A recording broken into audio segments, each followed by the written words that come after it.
अस्सलाम वालेकुम, welcome to my channel. आज जो हम बनाएंगे, आप इसको कोई भी नाम दे सकते हैं, फ्रूट कॉकटेल, फ्रूट कस्टर्ड, कुछ भी आप इसको कह सकते हैं। हो सकता है कि जिस इलाके में आप रहते हो आपने इसको किसी और नाम से खाया हो। तो खैर हम अपनी रेसिपी शुरू करते हैं। हमें चाहिए दूध। पहले हम दूध को चीनी डाल के उबाल लेंगे। दूध के उबाल आने का हमने वेट करना है। बहुत ही इजी और सिंपल रेसिपी है, इसको बिल्कुल ठंडा करके खाना है। कस्टर्ड का इस्तेमाल हम इसमें नहीं करेंगे और फ्रूट्स भी बहुत कम यूज़ होते हैं। थोड़े से पानी में हमें कॉर्नफ्लोर को घोल लेना है अच्छी तरह से। कुछ ही अर्सा हुआ है अभी पाकिस्तान शिफ्ट हुए हुए, तो इसीलिए अभी अरेंजमेंट नहीं है, लेकिन वीडियो बनाने का बहुत मूड था, तो इसीलिए बस किसी भी तरह अपना सेटअप बनाया और अपनी वीडियो बनानी स्टार्ट कर दी। तो कॉर्नफ्लोर मैंने घोल लिया है। अब कॉर्नफ्लोर को हम उबलते हुए पानी में हल्के हल्के मिक्स करके और चमचा चलाते रहेंगे ताकि गुठलियाँ नहीं बने। चमचा हम चलाते रहेंगे और थोड़ी देर में ही ये गाढ़ा हो जाएगा। हमें बहुत ज़्यादा गाढ़ा भी नहीं करना है, लेकिन खैर 2-3 उबाल आने पे आपको ये गाढ़ा होता हुआ नज़र आ जाएगा। तो बस उसी स्टेज पे हमने इसको उतार लेना है। देखिए ये नज़र आ रहा है कि बहुत गाढ़ा भी नहीं है और बहुत पतला भी नहीं है।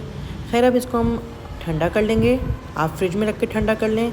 आपको जब ये बनाना हो आप इसको 1 दिन पहले 2 दिन पहले भी बना के रख सकते हैं, और जब आपको अपना कॉकटेल रेडी करना हो आप इसको निकालें, अच्छी तरह से बीट करें, इसके अंदर एसेंस ऐड करें। अब जिस डिश में आपको सर्व करना है आप वो डिश ले लें, उसमें इसको ऐड करें। साथ में हम क्रीम यूज़ करेंगे, कोई भी क्रीम यूज़ कर सकते हैं आप।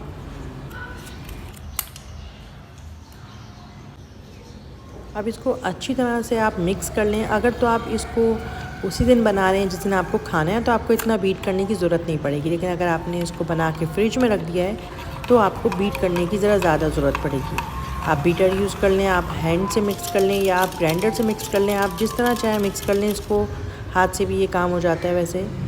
अब मैं इसमें पाइनएप्पल सिरप डाल रही हूँ, क्योंकि हमें इसमें पाइनएप्पल का इस्तेमाल करना है। तो पाइनएप्पल का जो टिन में सिरप आता है वही सिरप हम इसमें डालेंगे। पाइनएप्पल का हमने इसमें एसेंस डाला है, पाइनएप्पल का ही हम इसमें सिरप डालेंगे और साथ में फिर पाइनएप्पल के स्मॉल पीसेस करके वो भी इसमें हम डाल देंगे। फ्रूट में मैं यूज़ कर रही हूँ चीकू। आप वो फ्रूट यूज़ करें इसके अंदर जिसमें पानी नहीं हो।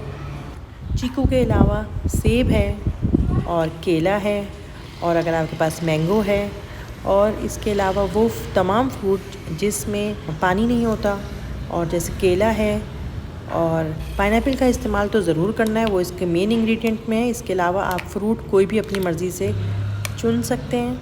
और अब इसको हमने ठंडा कर लेना है बहुत अच्छी तरह से। हमारा कॉकटेल रेडी हो चुका है। ये आजकल वेडिंग्स वगैरह में भी खाया जाता है और मैंने यहाँ पे कहीं खाया था, इसीलिए मुझे इसको बनाने का बहुत मूड हुआ।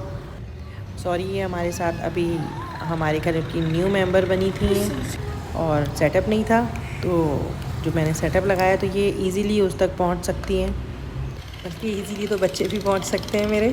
खैर अब इसको हम कप्स में रख के ठंडा कर लेंगे और उसके बाद इसके ऊपर पाइनएप्पल या चेरी कुछ भी अच्छा सा डेकोरेट करके और इसको सर्व करेंगे। ठंडा सर्व करिएगा बिल्कुल, तो बहुत मज़े का लगेगा। और ज़रूर बताइएगा कि ये आपको कैसा लगा। अल्लाह हाफिज़।